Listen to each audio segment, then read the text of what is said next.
সাথী ও বন্ধুগণ, সুদীর্ঘ 12 বছর পরে তৌহিদি জনতা আরেকবার শাপলা চত্বরে এসেছে। আইন উপদেষ্টা আসিফ নজরুল আপনাকে বলতে হবে ফারাবী সহ যারা কারাগারে আছে তাদের মুক্তি চায়, নতুবা নির্বাচন হতে দেওয়া হবে না। আমার ভাইরা, যদি আদালতে উঠানো হয় ফারাবীকে নির্যাতিত কারাবন্দী আলেমও ছাত্রদের আদালতে উঠানো হলে জজ এবং হাকিমরা শুনানি করতে চায় না, তাহলে আমরা মার্চ টু আদালত শুরু করব।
দীর্ঘ 12 বছর ধরে আমার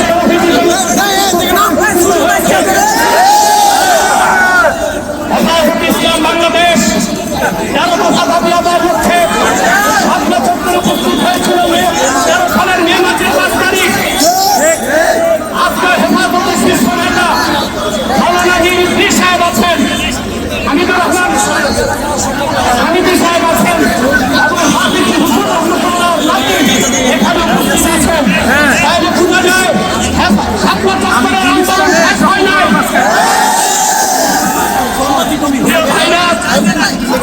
আমি বর্তমান ইন্টারিম গভর্নমেন্টের উদ্দেশ্যে বলছি, আমি শাপলা চত্বরে উপস্থিত হয়েছিলাম, সারা রাত আমি ছিলাম, বাদে আসার আমার বক্তব্য হয়েছিল, রাত 3টা আমি বাড়ি গিয়েছিলাম আমার ছাত্রদেরকে শাপলা চত্বর রেখে। শাপলা চত্বরে যখন গণহত্যা হয়েছিল, আমার নিরীহ আলেম ওলামা ছাত্রদের শহীদ করা হয়েছিল। সকালবেলা আমার ছাত্র যখন ফিরে গেল আব্বাসী মঞ্জিলে, আমি জিজ্ঞেস করেছিলাম কি পরিমাণ মানুষ শহীদ হয়েছে। আমার এক ছাত্র বলেছে বাবুল নগরী সাহেবের সাথে আমি ট্রাকে ছিলাম, ট্রাক থেকে যখন আমি নেমেছি শাপলা চত্বর থেকে সোনালী ব্যাংকের সিঁড়ি পর্যন্ত আমার পা মাটিতে লাগে না, মানুষের লাশের উপর হেঁটে গেছি। আমরা আমার শহীদ ভাইদের রক্তের বদলা নিতে চাই। এটার একটাই উপায়, হেফাজতের 13 দফা দাবি, 13 দফা দাবি সরকারকে মানতেই হবে। নতুবা আরেকটা বিপ্লবের ঘোষণা আসবে শাপলা চত্বর থেকে। যে পতাকা হাতে নিয়েছি এই পতাকা নামাবো না জাতীয় সংসদে।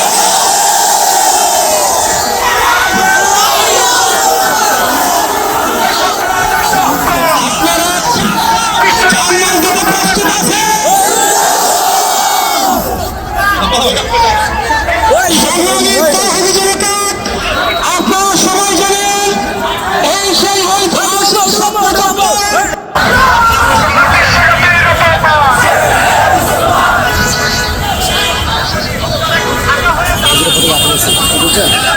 আপনারা একটু পিছনে ফাঁকা হয়ে দাঁড়ান, আপনাদের কষ্ট হচ্ছে তো, আপনারা কেন কষ্ট করতেছেন? একটু পিছনে পিছনে হালকা হন,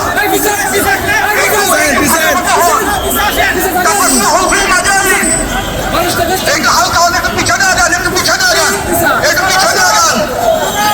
আপনাদের সাফোকেশন হবে, দম বন্ধ হবে, পিছনে আগান, পিছনে আগান, ফাঁকা ফাঁকা হন, পিছনে আগান, ফাঁকা ফাঁকা হন, পিছনে যারা আছেন তারা পিছনে আগান।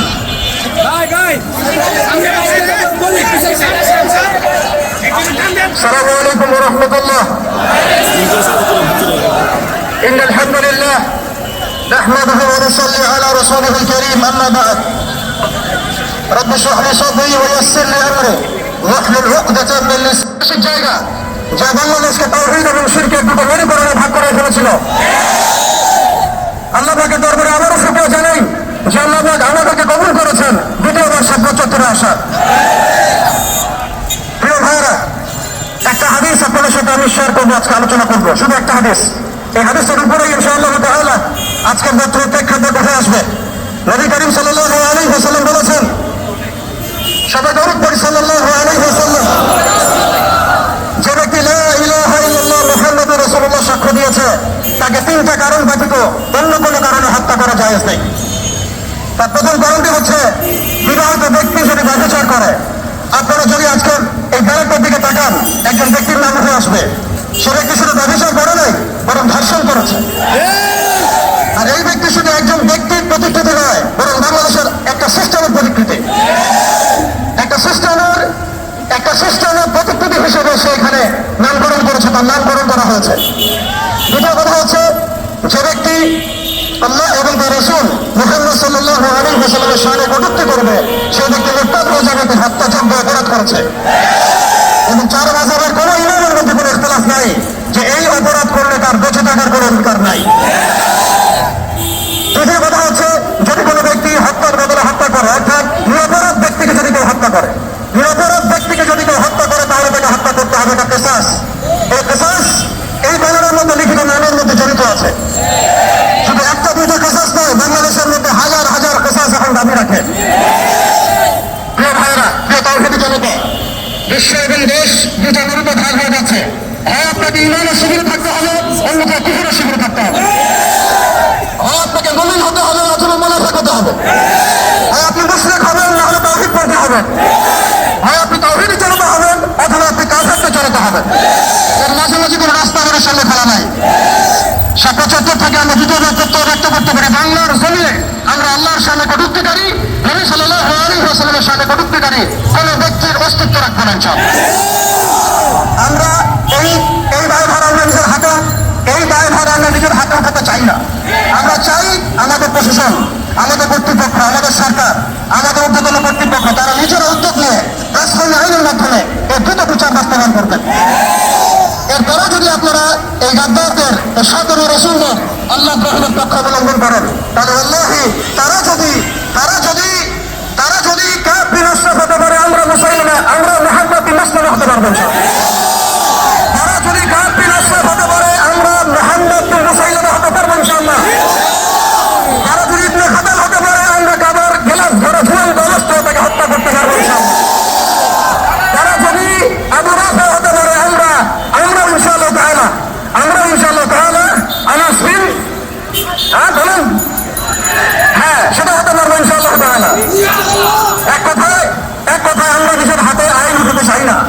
আমরা চাই আমাদের প্রশাসন, আমাদের কর্তৃপক্ষ, আমাদের সরকার যেন এই বিষয়ে ব্যবস্থা গ্রহণ করে। আমরা কালিমা লা ইলাহা ইল্লাল্লাহ মুহাম্মাদুর রাসূলুল্লাহ পড়েছি, এটা পড়ার মধ্যে দিয়ে আমরা মুসলিম হয়েছি, মুমিন হয়েছি। কিছু মানুষ এটা অস্বীকার করে কাফের হয়েছে, কিছু মানুষ এর সাথে গাদ্দারি করে মুনাফিক হয়েছে, কিছু মানুষ ইসলাম কবুল করার পরেও এইরকম ইসলাম বিরোধী তৎপরতা এবং কর্মকাণ্ডের মধ্যে দিয়ে মুরতাদ হয়ে গেছে। আর সাদেমে রাসূল এমন পর্যায়ের মুরতাদ যাদের তওবার দরজা খোলা নাই। তওবা করে তবুও তাদেরকে কতল করতে হবে। মান সাব্বা নবিয়্যান ফাকতুলুহু, মান সাব্বা নবিয়্যান ফাকতুলুহু, মান সাব্বা নবিয়্যান ফাকতুলুহু। আল্লাহ রাব্বুল আলামিন আমাদের সবাইকে তাওহীদের উপর থাকার তৌফিক দান করেন। পরিশেষে আমি একটা কথা বলে শেষ করব, আমরা আমাদের স্বাধীনতা, সার্বভৌমত্ব এবং ইসলামের মৌলিক অধিকারগুলো ততদিন পর্যন্ত বাস্তবায়ন করতে পারবো না যতদিন পর্যন্ত বাংলার জমিনে শরিয়া কায়েম না হচ্ছে, যতদিন পর্যন্ত বাংলার জমিনে আল্লাহর দ্বীন প্রতিষ্ঠা না হবে, দিনের একামত না হবে, ইমাম এবং খেলাফা না আসবে, ততদিন পর্যন্ত আমাদের স্বাধীনতা বলে কোনো কথা নাই। অতএব আমরা ডালপালা ধরে আলোচনা বন্ধ করবো, শিকড় নিয়ে কাজ করবো ইনশাআল্লাহ। আজকে এই স্বাধীনতার ইস্যু যেমন আমাদেরকে ঐক্যবদ্ধ করেছে, এইভাবেই যেন আমরা ঐক্যবদ্ধ থাকতে পারি। কোন কাফের মুশরিক মুরতাদ মুনাফিক যেন আমাদের মধ্যে বিভেদ সৃষ্টি করতে না পারে। এই ভাতৃত্বের বন্ধন, তাওহীদ এবং সুন্নাহ নিয়ে ইনশাআল্লাহ আমরা বাংলার জমিনে আল্লাহর দ্বীন কায়েম করে ছাড়বো ইনশাআল্লাহ। ইয়া হুররিয়াত ইয়া শাহাদাত, ইয়া হুররিয়াত ইয়া শাহাদাত। আল্লাহুম্মা আমিন। আসসালামু আলাইকুম ওয়া রাহমাতুল্লাহ। আইন উপদেষ্টা আসিফ নজরুল আপনাকে বলতে হবে, ফারাবী সহ যারা কারাগারে আছে তাদের মুক্তি চায়, নতুবা নির্বাচন হতে দেওয়া হবে না। আমার ভাইরা, যদি আদালতে উঠাতে হয় ফারাবীকে, নির্যাতিত কারাবন্দী আলেম ও ছাত্রদের আদালতে উঠানো হলে জজ এবং হাকিমরা শুনানি করতে চায় না, তাহলে আমরা মার্চ টু আদালত শুরু করব। আরেকটা কথা বলবো, 15 বছর যারা চুরি করছে তারা কেউ আছে জেলে, কেউ আছে আসামার ত্রিপুরার জঙ্গলে। তাদেরকে যখন জেলখানা থেকে আদালতে নেওয়া হয়, 2 হাতে পুলিশরা ধরে দুলাভাইয়ের মতো নিয়ে যায়। আর আমার দেশের বাংলার আকাশের নিচে শ্রেষ্ঠ সন্তান ওলামায়ে কেরামের হাতে পায়ে বেড়ি কেন দেওয়া হয় তা বলা যাবে না। সরকারকে বলছি, 13 দফা দাবি মেনে নিতে হবে, হেফাজতের 13 দফা দাবি মেনে নিতে হবে, নতুবা আরেকটা বিপ্লব হবে এবং সেটা সশস্ত্র বিপ্লব হবে বাংলাদেশে। এবার একটা কথা বলবো, যারা ইসলামী রাজনীতির ব্যানারে আন্দোলন করেন, আপনাদেরকে বাংলাদেশের মানুষ চিনছে শাপলা চত্বর থেকে। অসংখ্য আলেম ওলামার রক্তের উপর পা দিয়ে আপনারা নেতৃত্ব পেয়েছেন। অথবা আপনারা বর্তমান সরকারের সুরে যদি সুর মিলান, আপনাদেরকে বয়কট করা হবে। ধর্মনিরপেক্ষতাবাদী, জাতীয়তাবাদী সব দল তাদের বয়ান দিয়েছে, আপনাদের বয়ান কোথায়? আমরা আপনাদের কাছে শুনতে চাই অন্তত হেফাজতের 13 দফার 3টা দাবি আপনারা পূরণ করবেন, ক্ষমতায় গেলে তা ওয়াদা দিতে হবে। তার প্রথমটা হচ্ছে কুখ্যাত কাফের কাদিয়ানীদেরকে রাষ্ট্রীয়ভাবে অমুসলিম ঘোষণা করতে হবে। নাস্তিক ব্লগারদেরকে শাস্তি করতে ব্লাসফেমি আইন করতে হবে। ভারতের তাবেদারি চলবে না, যুক্তরাষ্ট্রের তাবেদারিও করা যাবে না। আরেকটা দুঃসংবাদ দিচ্ছি, বাংলাদেশ বর্তমান সরকার আবার ট্রান্সজেন্ডারকে সামনে আনতেছে। আপনারা জানেন জর্জ সরস বাংলাদেশে এখন $1 বিলিয়ন ফান্ডিং করছে বর্তমান সরকারের পিছনে, এবং তার ছেলেও আসছিল। গোপন চুক্তি কি কি হয়েছে আমি জানি, সময় মতো ফাঁস করব। তার একটা হচ্ছে ট্রান্সজেন্ডার। যদি ট্রান্সজেন্ডারের পক্ষে বর্তমান সরকার কাজ করে তো তাদের প্রত্যেককে আমরা দ্বিতীয়বার খতনা করাই দিব। আল্লাহ তাদের তওবার সুযোগ দান করুন। আমাকে বাংলাদেশের মানুষ জানে আমি মৌলবাদী, আসলে আমি মৌলবাদী এবং চরমপন্থী। যদি রাখাল রাহা আর কুখ্যাত গালেবকে সরকার গ্রেফতার করে শাস্তির আওতায় না আনে, তাহলে আমরা কিন্তু শরীয়তের দৃষ্টিকোণ থেকে যা করার তা করে ফেলবো। ربنا ظلمنا أنفسنا وإن لم تغفر لنا وترحمنا لنكونن من الخاسرين اللهم تقبل منا سعينا في سبيلك اللهم تقبل منا سعينا في سبيلك اللهم تقبل منا سعينا في سبيلك اللهم تقبل شهداء المؤمنين المسلمين الذين استشهدوا في سبيلك في دولة بنغلاديش اللهم تقبل شهداء فلسطين والغزة اللهم طهر بيت المقدس من نجس اليهود الصهيوني اللهم اخرج قوم اليهود الصهيوني من ارض المقدسة فلسطين আল্লাহ ঐতিহাসিক শাপলা চত্বর থেকে আবার জিহাদের ডাক এসেছে। তোমার কাছে হয় বিজয় চাই নয় শাহাদাত চাই। আল্লাহ আল্লাহ কলিজায় রক্তের ক্ষরণ হচ্ছে। আল্লাহ তুমি এই জনতাকে বিজয় দিবা। আল্লাহ اللهم اصلح لنا شأننا كله ولا تكلنا إلى أنفسنا طرفة عين فاطر السماوات والأرض أنت ولينا في الدنيا والآخرة توفنا مسلمين والحقنا بالصالحين اللهم إنا نتوسل إليك بوسيلة حبيبك المحترم نبيك الخاتم سيدنا وسيد الأبرار محمد بن عبد الله نبي الله رسول الله صلى الله عليه وسلم الذي أكملت به قصر النبوة وحكمت أن لا نبي بعده وأعلنت في القرآن بالبرهان أن محمدا صلى الله عليه وسلم خاتم النبيين والمرسلين قبل 15 مئات سنة برحمتك يا أرحم الراحمين